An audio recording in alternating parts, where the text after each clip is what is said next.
Lila was beautiful. She had long flowing hair the color of ravens' wings. Her eyes, large and expressive, held a depth beyond her 17 years. They were often filled with a deep sadness. Life had not been kind to Lila. Her father, a carpenter, had passed away a year ago, leaving her and her ailing mother to fend for themselves. Poverty had become their constant companion. The small one-room home they shared was barely a shelter. The roof leaked when it rained, and the cold winter wind found its way through the cracks in the walls. Lila did her best to care for her mother, but her earnings from the odd jobs she could find were meager. Lila knew she had to find a real job, something that would provide a steady income. She had heard whispers of a new factory opening in the nearby town. With a hopeful heart, she set out one morning, determined to secure employment. Lila's heart pounded as she approached the imposing factory gates. Taking a deep breath, she joined the throng of other hopeful applicants. The competition was fierce, but Lila clung to the belief that she would find a way to provide for herself and her mother.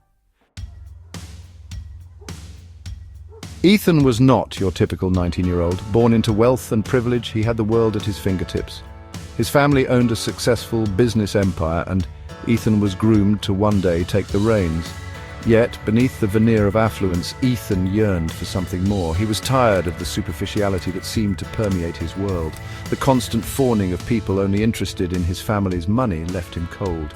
Ethan longed for genuine connection, for a love that ran deeper than social status or wealth. He decided to embark on a secret mission. Ethan would shed his privileged persona and experience life as an ordinary person. He wanted to find someone who would love him for who he was, not for what his family name represented. Little did he know his path was about to intersect with Lila's in the most unexpected way. The town square bustled with activity. Vendors hawked their wares, children chased pigeons, and the air hummed with conversation. Ethan, dressed in simple clothes, sat on a bench observing the scene. His eyes fell on Lila. She was helping an elderly woman with her groceries, her face etched with concern. Ethan was drawn to her kindness and her quiet strength. He watched as she made her way through the crowd, her every movement graceful and elegant. Ethan knew he had to meet her. Mustering his courage, he approached her. "Excuse me," he began, his voice a bit shaky. "I couldn't help but notice you helping that woman. You have a kind heart." Lila turned, her eyes wary.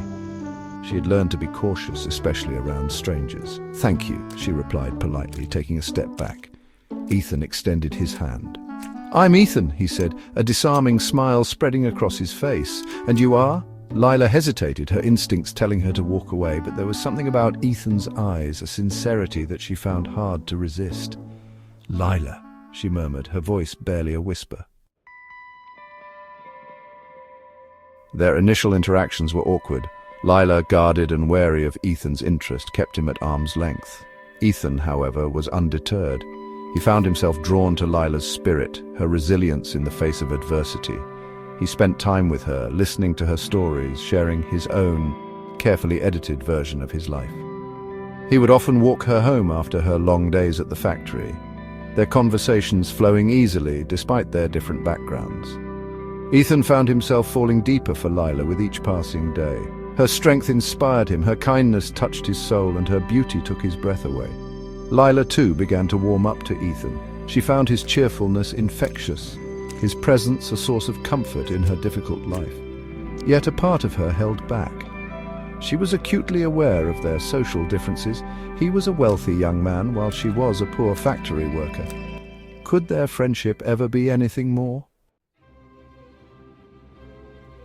One evening, as Ethan waited for Lila outside the factory gates, a sense of dread washed over him. Lila was late, which was unlike her. He decided to go to her house, his worry growing with each step. As he approached the small dwelling, he heard sobs coming from inside. He rushed in, his heart pounding, and found Lila kneeling beside her mother's bed.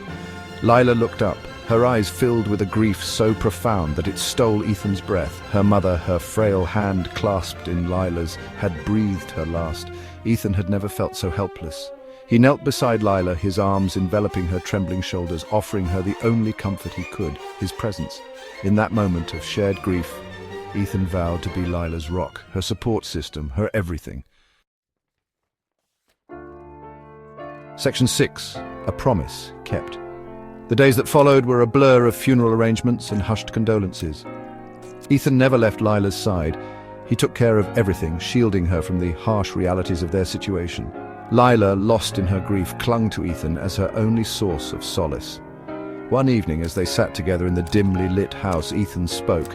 "Lila," he began, his voice soft but filled with resolve. "You don't have to be alone. Come home with me. My family will take care of you. I'll take care of you." Lila looked at him, her eyes filled with gratitude and a flicker of fear. She knew that accepting his offer would change everything. It would mean stepping into a world she could barely comprehend. Ethan took her hand, his touch conveying the depth of his feelings. "Trust me, Lila," he whispered. "I won't let you down, I promise." And in that moment of shared vulnerability, Lila knew she had no other choice but to trust the man who had become her only anchor in a sea of grief.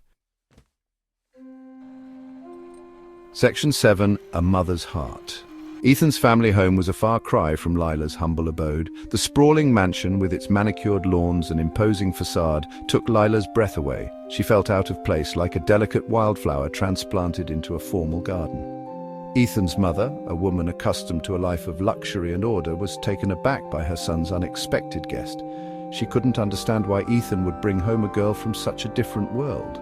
She initially resisted, questioning Ethan's judgment. Ethan, however, stood his ground. He pleaded with his mother to see Lila not as a poor factory worker, but as the kind, courageous woman he had come to love.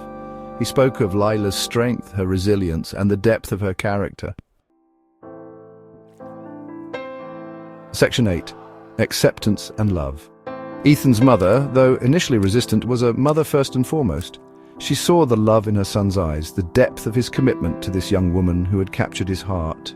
Slowly, her heart began to soften. She spent time with Lila, listening to her story, witnessing her quiet grace and the genuine affection between her and Ethan. She began to understand that true love transcended social barriers.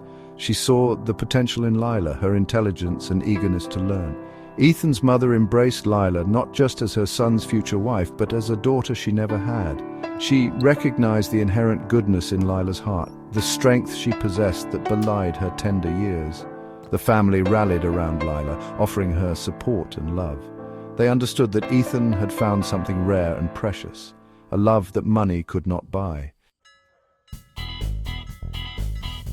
Section 9. A Future Together. Ethan and Lila were married in the spring. It was a simple yet elegant ceremony, a testament to the love they shared. Lila, radiant in a gown gifted by Ethan's mother, looked every bit the princess she was at heart. Ethan, his eyes shining with love and pride, vowed to spend his life cherishing and protecting her. With the support of Ethan and his family, Lila blossomed. She pursued her education, her thirst for knowledge insatiable. She used her experiences to advocate for the less fortunate, her voice a beacon of hope for those struggling to break free from the chains of poverty. Ethan and Lila's love story became a tale whispered on the wind, a testament to the power of love to bridge even the widest divides. They lived their lives side by side, their love a shining example that true happiness came not from wealth or status, but from the enduring power of a love that knew no bounds.